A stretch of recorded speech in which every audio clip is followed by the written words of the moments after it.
Skopje da munduan metro karratuko monumento gehien dituen hiria, dudabarik.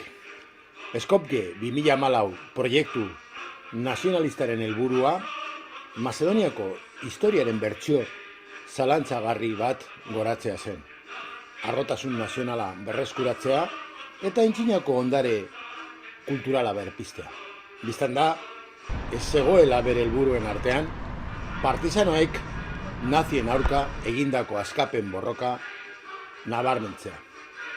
Testuinguru horretan ez da erreza estatuak eta monumento partizanoek leku nabarmena izatea Skopjen. Titoren estatua gorritua salbu, guztiak Jugoslaviako garaikoak dira. Hala ere, gobernu nazionalistak ezin izan du ekidin hiriku monumentu nabarienen artean bat partizano izatea, eta gainera gobernuaren eraikinaren aurrean egotea. Edo kale gotorlekuan dagoen estatua bakarra partizana izatea ere.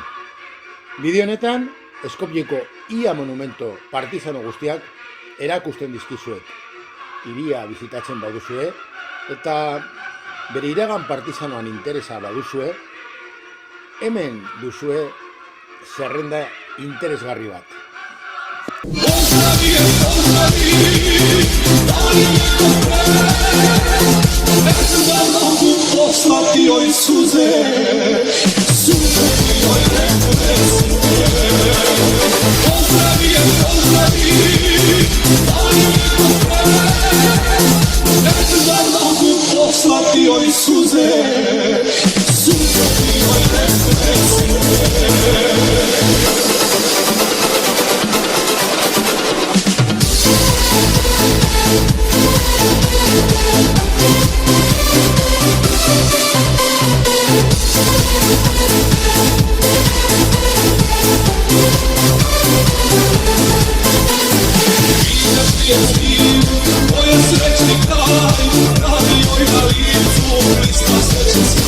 Još uvek nije